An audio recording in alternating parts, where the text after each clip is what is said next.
Hey, it's Mike Angelo, back at it with another tutorial for you guys. Today we're going to learn just a simple bounce. We're going to learn how to bounce or export your track or session from Logic Pro 10. And not only are we going to learn how to bounce or export it, we're going to learn how to name it properly and also bounce it straight to iTunes so that we don't need to drag and drop later in the game. So let's get right to it. I got a beat for you guys here. Just as an example of something to bounce, here we go. I'll give you a little clip.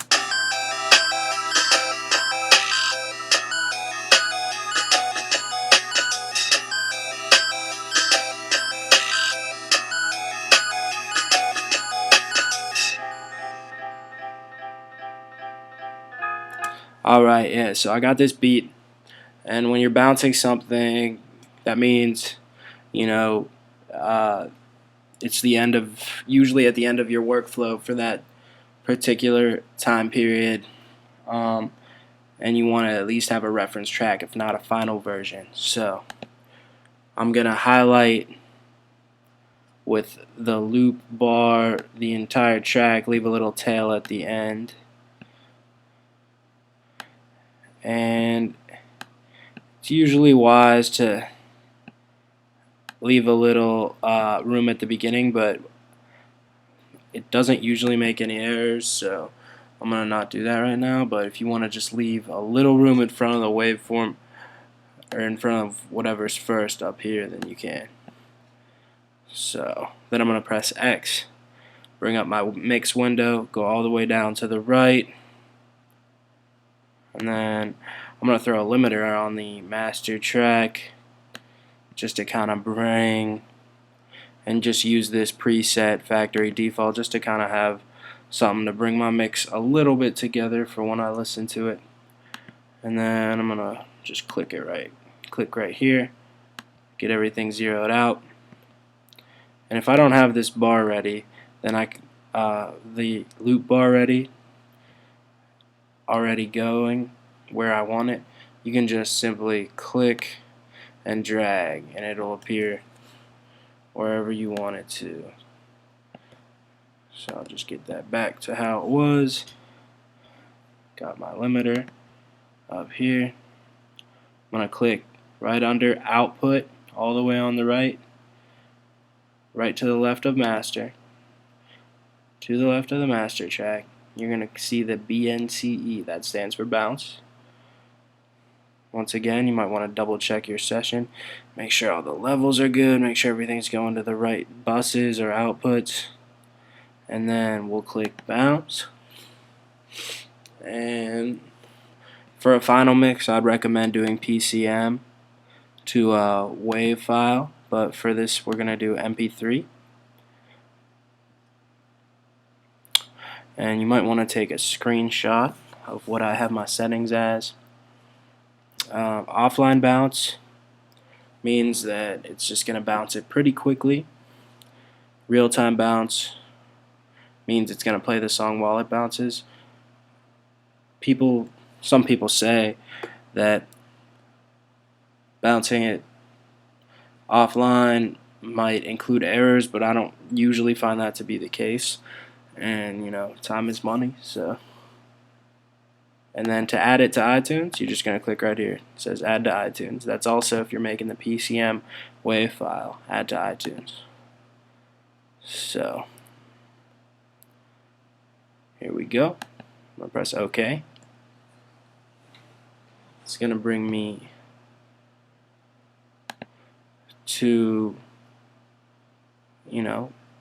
the folders. We'll create a folder. Call it Mike Angelo bounces.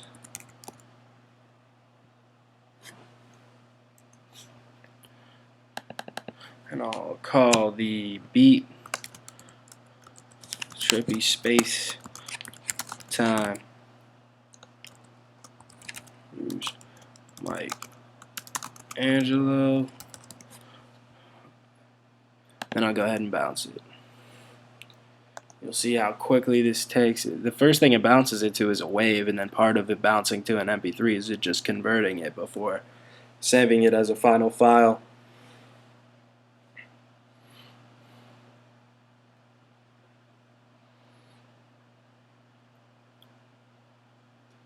I recommend doing as many bounces throughout the process of your song as you can, so you always have something to listen to and think about wherever you are, wherever you got the time.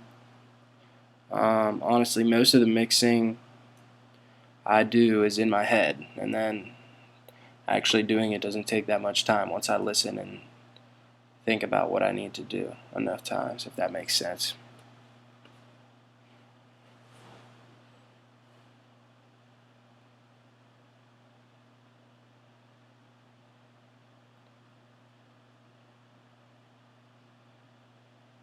See, it's converting it into MP3. Right here, you can see that.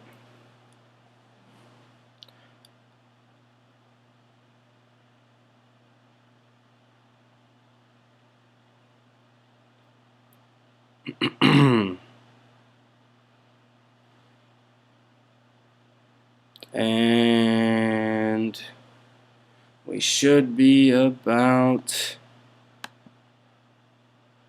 finished with the bounce. Yep, there you go. The window closed, which means the bounce is finished. We'll go to iTunes to make sure the song's now in there.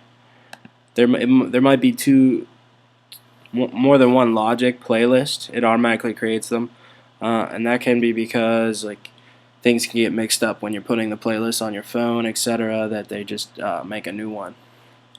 So here it is in my iTunes.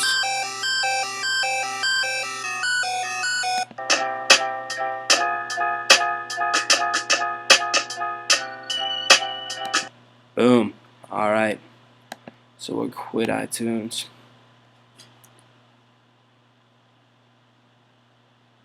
Yeah, and you might even want to go as far as to drag the mix into your session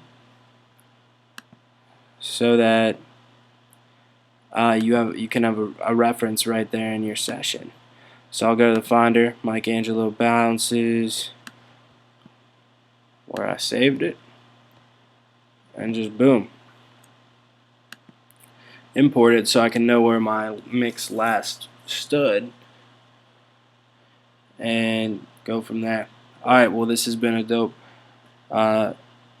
tutorial, and make sure you guys check out my music, soundcloud.com/Mike Angelo. Check me out on Twitter and Instagram at @TheMikeAngelo. Be on the lookout for more tutorials. Be sure to leave any comments or questions. I'll answer them as soon as I can below in the comments section, and subscribe below where it says subscribe below the video. And we'll see you next time. Have a good one.